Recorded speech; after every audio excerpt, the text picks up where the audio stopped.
77 আর এই গিয়ে 78। মোটে 78। এর চেয়ে বেশি তো নবাবের দেহরক্ষীর কাছে থাকে। দূর দূর দূর দূর, অনেকদিন মহারাজকে হাত করে মোহর নেওয়া হয়নি।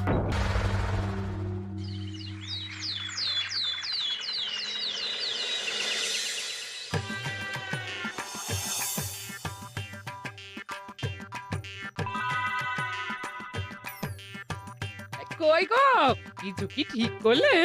রাজকুমারের জন্মদিনে কি উপহার দেবে?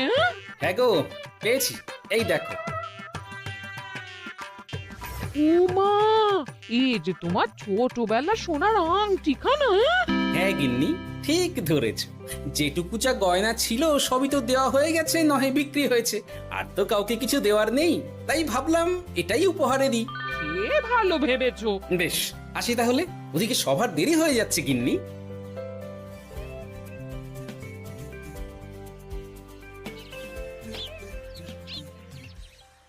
আচ্ছা শোনো, একটা কথা বলতে ভুলে গেছিলাম, আজ একটু তাড়াতাড়ি বাড়ি এসো। শাড়িওয়ালাকে আসতে বলেছি দুপুরে। আবার শাড়িওয়ালা কেন? আরে তুমি ভুলে গেলে, সামনে আমার মন্দির বিয়ে, তার জন্য নতুন শাড়ি লাগবে না গো। একমাত্র বড় মাসির মেয়ে বলে কথা। বুঝলাম, তো ওই একটা শাড়ির জন্য আবার আমাকে থাকতে হবে? 3টে শাড়ি উপহারের পাশাপাশি আমারও একটা শাড়ি চাই। হ্যাঁ আচ্ছা, তুমি নতুন শাড়ি নিয়ে কি করবে বলো তো? বিয়েটা তো তোমার বংশীর। বলি, সারাটা জীবন তো এই এক কাপড়ই কাটিয়ে দিলাম, কি দিয়েছো তুমি আমায়? কেন, এই নিজেকে আমার মতো স্বামী আর কোথাও পাবে? ও সব মন ভুলানো কথায় আর চিড়ে ভিজবে না, তাড়াতাড়ি আসবে বলে দিলাম। হ্যাঁ অগত্যা।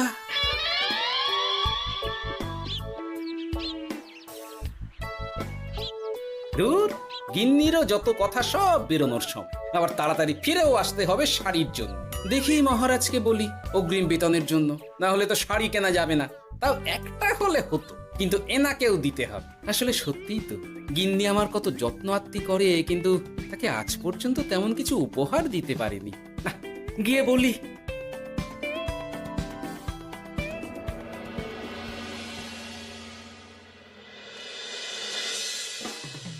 রাজকুমারের জন্মদিন উপলক্ষে যে আপনারা এত উপহার এনেছেন তার জন্য অনেক ধন্যবাদ। আপনাদের সকলের আশীর্বাদ ও ভালোবাসা আমি রাজকুমারের কাছে পৌঁছে দেব। এ আর এমন কি মহারাজ, জানেনই তো রাজকুমার আমাদের সকলের কাছে কত প্রিয়। ঠিক ঠিক। কিন্তু আমি অবাক হচ্ছি, আপনার প্রিয় গোপাল জন্মদিন ভুলে গেছে দেখে এখনো পর্যন্ত তার কোনো পাত্তাই নেই। হ্যাঁ তাই তো, গোপাল আসেনি কেন? এসে গেছি মহারাজ।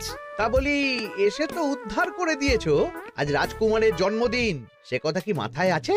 ক্ষমা করবেন মহারাজ, আসলে ওই রাজকুমারের উপহার আর গিন্নির আবদার এসবের জন্যই আমার দেরি হয়ে গেল আর কি। এই নিন রানীমা, আমার তরফ থেকে রাজকুমারের জন্য ছোট্ট উপহার। অনেক অনেক ধন্যবাদ গোপাল। তবে মহারাজ, আমারও একটা অনুরোধ ছিল। কি? আমাকে যদি অগ্রিম বেতন হিসাবে কিছু মোহর দেন, তাই নিয়ে আমাকে একটু তাড়াতাড়ি বাড়ি ফিরতে হবে। উনি বলবেন আর ওনাকে দিতে হবে, মামা বাড়ির আবদার।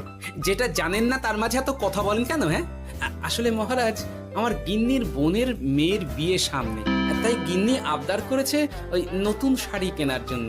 জানেনই তো বিয়ে বাড়ির কত খরচা, তাই। এ তো খুব ভালো কথা, কিন্তু অগ্রিম বেতন কেন? এমন একটা ভালো খবর দিলে আমার তরফ থেকে তোমার জন্য কিছু মোহর উপহার। এই না। ধন্য মা আপনি, আপনার মতো মা থাকতে সত্যি ছেলের কোনো চিন্তা থাকে না রানীমা। বেটা আবার সুযোগ বুঝে মোহর পেল, কেন যে আমার এমন হয় না। এবার তাহলে আসি মহারাজ, গিন্নি ওদিকে অপেক্ষা করছে। হ্যাঁ হ্যাঁ, যাও যাও, আজ তাহলে সভা এখানেই শেষ করলাম। মহারাজ, আপনার সাথে আমার একান্তে কিছু কথা আছে, আমি অন্দরমহলে গেলাম। রানীমার আবার হঠাৎ কি হলো, ব্যাপারটা দেখতে হচ্ছে।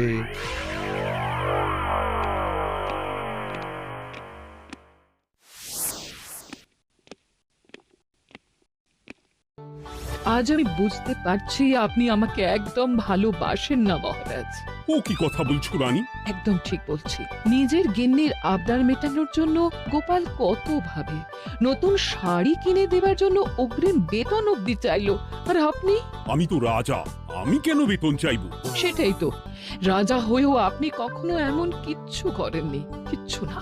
আহা, রাগ করে না। আমি তোমাকে সব থেকে সুন্দর শাড়ি উপহার দেব, একেবারে সোনার সুতোর কাজ করা মুক্ত বসানো শাড়ি। এমন শাড়ি কেউ কখনো দেখেনি। ও মা, সত্যি? আচ্ছা, এই ব্যাপার। গোপালের কথা শুনে এবার মহারাজ ও রানীমাকে উপহার দেবে? ধুর, আমারই ভাগ্যটা খারাপ।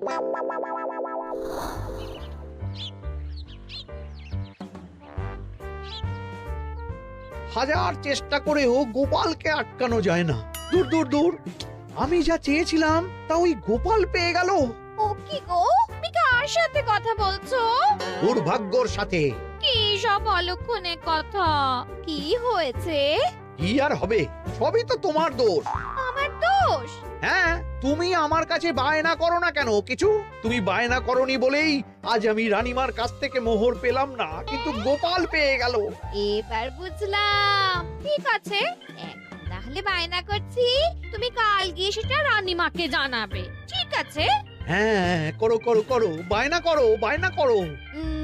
কি চাই, কি চাই, কি চাই? পেয়েছি। তুমি রানীমাকে গিয়ে বলবে যে আমার একটা সোনার হার চাই। এই না হলে আমার বউ। দারুণ চাল চেলেছো।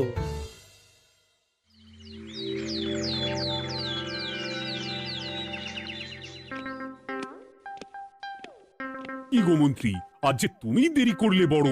আগে মহারাজ, আমাকে সময় নিয়ে শোনাতে শোনাতে মন্ত্রীমশাইয়ের মনে হয় নিজেরই সময় জ্ঞান খারাপ হয়ে গেছে। তুমি থামো তো মহারাজ, আমারও খুব বড় একটা বিপদ হয়ে গেছে। একমাত্র রানীমাই আমাকে বাঁচাতে পারবেন। আমাকে একটু ওনার সাথে দেখা করার অনুমতি দিন মহারাজ। কিন্তু তোমাদের রানীমা তো এখানে নেই। আসলে জানোই তো যে কুমার অনেক দূরে থাকে, তাই গতকাল রাতেই রওনা দিয়েছে। সে কি, রানীমা নেই? এবার কি হবে আমার? কেন কেন কেন, কি হয়েছে? আসলে মহারাজ, আমার বউ আমার কাছে সোনার হার গড়িয়ে দেওয়ার বায়না করেছে, তাই আমার। বুঝেছি বুঝেছি, চুপ করো তুমি। এখন তোমাকে মোহর দিতে পারবো না। কেন মহারাজ? পরের মাসে দিতে পারবো। আসলে তোমাদের রানীমাকে সোনার সুতো দিয়ে কাজ করা এক শাড়ি উপহার করেছি সদ্য, যার জন্য অনেক খরচ হয়ে গেছে। তাহলে আমার সোনার হার পরের মাসে গড়িয়ে দিও। এটা তো ঠিক না। গোপাল আপনার প্রিয় বলে যখন যা চায় তখনই সাথে সাথেই পেয়ে যায়, আর আমার বেলায় এমন। এমন কোনো ব্যাপার নয় মন্ত্রী। মহারাজ, আপনি বরং আমাকে দেওয়া মোহরগুলো আমার অগ্রিম বেতন হিসেবে ধরুন, না হলে মন্ত্রীমশাই এমন অভিযোগ বারবার করবেন। আহা গোপাল, তোমাকে তো স্বয়ং রানীমা উপহার দিয়েছেন, এসব কিছু করতে হবে না। যেমন আছে তেমনই থাক। ঠিক আছে, আমিও দেখে নেব পরে। কি দেখে নেবে মন্ত্রী? না না, ও কিছু না মহারাজ, পরেই দেখে হার গড়ানোর কথা বলছি। না, মন্ত্রীর হাবভাব মোটেই ঠিক ভালো লাগছে না। বেটা মনে মনে নিশ্চয়ই কোনো ফন্দি আটছে আমার বিরুদ্ধে। কিছু একটা করতেই হবে। গোপালের ওই মোহর উপহার পাওয়াটা আমি কিছুতেই মেনে নিতে পারছি না। একটু মাথা খাটাই, একটু মাথা খাটাই। উপায় পেয়েছি। আমাকে এখনই নবাবের কাছে গিয়ে মহারাজের নামে বলতে হবে।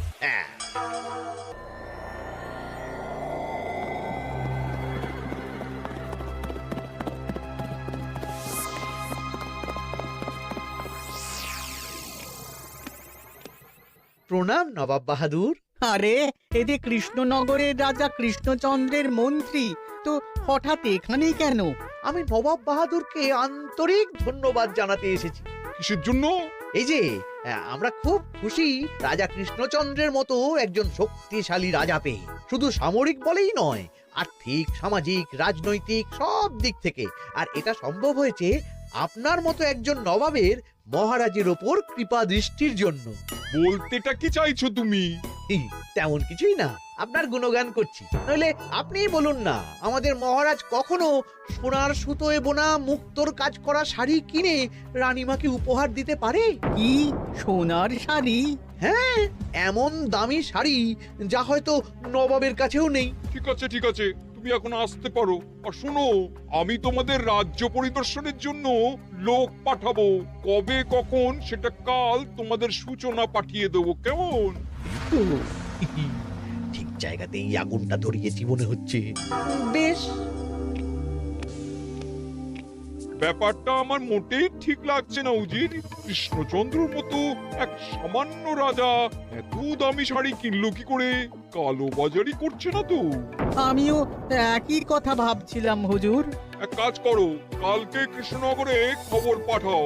2 দিন পর রাজকার্য পরিদর্শনের জন্য তুমি সেখানে যাবে। সব খতিয়ে দেখবে, আর কিছু বেগতিক বা গরমিল দেখলে সেটা বাজেয়াপ্ত করে নেবে, কেমন? আর কে হুজুর?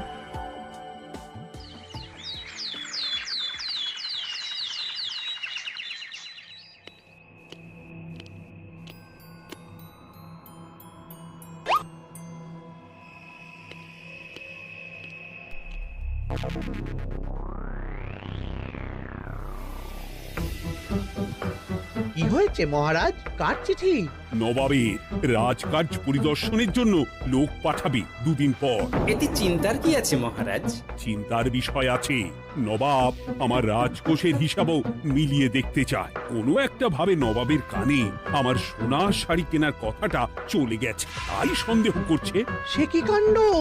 নবাবকে তো চিনি, ভুল ধরার কোনো সুযোগ ছাড়বে না। আর চিঠিতে পরিষ্কার লিখে দিয়েছে, হিসেবের একটু এদিক ওদিক হলেই সে সব বাজেয়াপ্ত করে নেবে। হায় কপাল, এ সব হয়েছে গোপালের জন্য। অমনি শুরু করে দিলেন। আচ্ছা, আমি আবার কি করছি বলুন তো? তুমিই তো করেছো। সেদিন যদি তুমি তোমার গিন্নির শাড়ি কেনার কথাটা রানীমার কানে না তুলতে, তাহলে রানীমাও মহারাজের কাছে শাড়ির জন্য বায়না করতেন না, মহারাজও সোনার শাড়ি কিনতেন না, আর নবাবও জানতে পারতেন না। একদম ঠিক কথা বলেছ মন্ত্রী, সব দোষ তোমার গোপাল। মহারাজ, আপনি এমন বলছেন? হ্যাঁ বলছি, কারণ এটাই হয়েছে। দুশ্চিন্তায় এখন মাথা খারাপ হয়ে যাচ্ছে আমার। আমি জানি না তোমার জন্য আজ অব্দি এমন বিপদে কবে পড়েছি। এবার তোমাকেই এখান থেকে বেরোনোর উপায় বের করতে হবে। আর যদি তা না করতে পারো, তাহলে আজ পর্যন্ত তোমাকে যত মোহর উপহার দেওয়া হয়েছে সেই সব উপহারের মোহর ফেরত দিতে হবে। সব মোহর যে প্রায় খরচ হয়ে গেছে মহারাজ, আবার আমি কোথা থেকে পাবো? সেটা তুমি জানো। এইবার গোপাল ভালো মতো জব্দ হয়েছে। এই যে লঘু পাপে গুরুদণ্ড। গোপাল পড়ল কাঁদে। এমন দেখে মন্ত্রী হাসে আর আমার মনটা কাঁদে।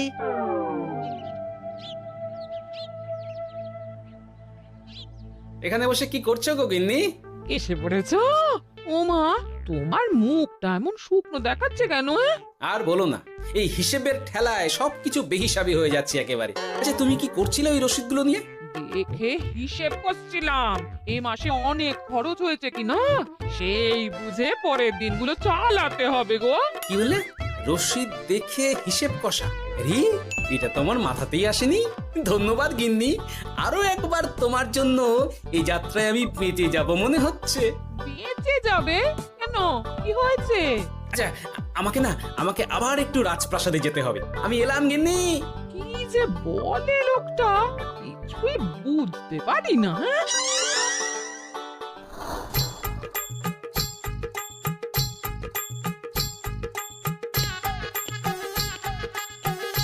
আসতে পারি মহারাজ? এ কি গোপাল, তুমি? আর কোনো চিন্তা নেই মহারাজ, নবাবকে হিসেব বোঝানোর উপায় পেয়ে গেছি। কি বলছো? কি উপায়? এই দুদিনে আপনি শুধু সকল প্রজাদের কাছ থেকে পুরনো রসিদ সংগ্রহ করুন, তাহলেই কেল্লা ফতে। তাই নাকি? আর নয়তো কি? তবে এ ব্যাপারে মন্ত্রী মশাইকে কিন্তু কিচ্ছু জানতে দেওয়া যাবে না। শুধু আমি যা বলছি তাই করুন মহারাজ। সে তো বুঝলাম, কিন্তু প্রজাদের থেকে পুরনো রসিদ সংগ্রহের কথা ঘোষণা করলেই মন্ত্রী এমনি জানতে পেরে যাবে। চিন্তা করবেন না মহারাজ, আমার কাছে এটারও উপায় আছে। আপনি শুধু খেয়াল রাখবেন যাতে এই কথা 5 কান না হয়। বাকিটা ভরসা রাখুন, কৃষ্ণনগরের একটা ঘাসও নবাব বাজেয়াপ্ত করতে পারবে না।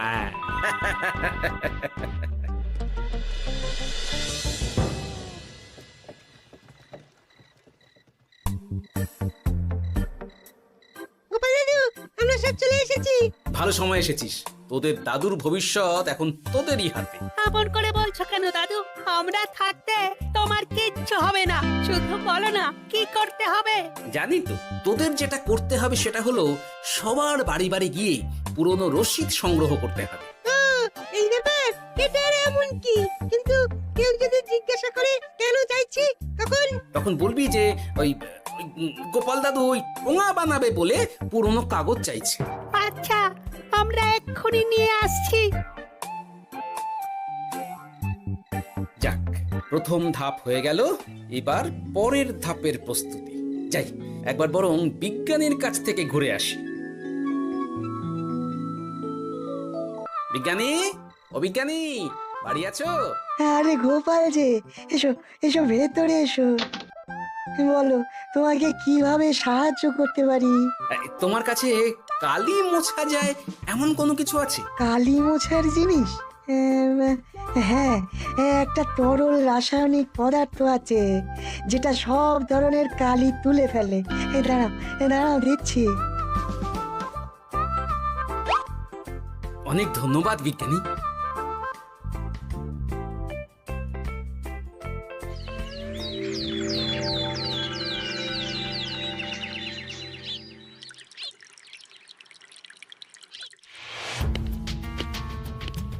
আসুন আসুন, আপনার জন্যই তো অপেক্ষা করছিলাম। তাই নাকি? এতটা পথ উনি এসেছেন, আগে ওনার জন্য শরবত ও মিষ্টির ব্যবস্থা করি। এই যে মহারাজ, আমি জল মিষ্টির ব্যবস্থা করে এনেছি, এটাও সাথে নিন। এটা কি? কেন, হিসেব ভোলা ময়রা পাঠিয়েছে এই মিষ্টি ও শরবতের দাম। এর মধ্যে এই কাজের সাথে যুক্ত ভোলা ময়রা আর তার পরিচারকের পারিশ্রমিকও যুক্ত আছে। হ্যাঁ, আসলে আমাদের মহারাজ তো প্রতিদিনের খরচ খুব হিসেব করে চলেন, তাই। ও, আমি একটু বসবো? নিশ্চয়ই, ওই তো ওদিকে বসার জায়গা। আপনি কি হাওয়া খাবেন উজির সাহেব? তাহলে রশিদে ওটাও যুক্ত করব। মশকরা হচ্ছে? আহা, রেগে যাচ্ছেন কেন? আপনার সাথে মশকরা করার মতো স্পর্ধা আমার নেই উজির সাহেব। আসলে মাসের শেষ তো, তাই একটু বেশি হিসেবে চলতে হচ্ছে আর কি। আমাকে হিসেব দেখাচ্ছ? আর রাজা কৃষ্ণচন্দ্র যে সোনার সুতোয় বোনা শাড়ি কিনতে পারলো, সেটার হিসেব কোথায়? একটা সামান্য রাজা এত অর্থ পায় কোথা থেকে? এ আবার কেমন কথা? মহারাজ যা কিনেছেন সেটা তো তার জমানো অর্থ দিয়েই কেনা। আমি বিপথে কোনো কাজ করি না। সেটা তো রাজকোষের হিসেব দেখলেই বোঝা যাবে। শুনে রাখো গোপাল, একটুও যদি হিসেব এদিক ওদিক দেখি না, তাহলে সব বাজেয়াপ্ত করে দেব। কোনো চালাকি নয়, কোনো চালাকি নয়। বেশ, তবে করুন হিসেব। আমাদের কাছে কিন্তু সব কিছু রসিদ আছে। কই গো, আনো সব, আনো আনো।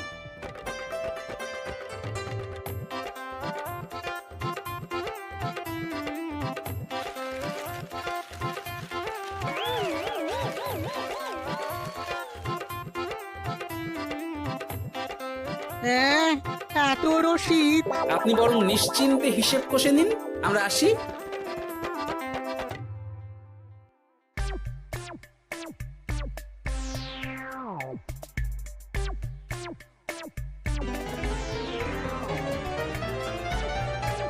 বাবারে, এত হিসেব কষে কষে তো মাথা ঝিমঝিম করছে, খিদেতেও পেট চুই চুই করছে। আপনার হিসেব কত দূর উজির সাহেব? আমাকে এখান থেকে নিয়ে চলো গোপাল, আমি আর পারছি না। ও কি, অঙ্ক কষে কষে তো আপনার সব শক্তি শেষ হয়ে গেছে দেখছি। আচ্ছা চলুন চলুন চলুন, কিছু মুখে দিয়ে দিন, তাহলেই শক্তি আসবে। তাই চলো।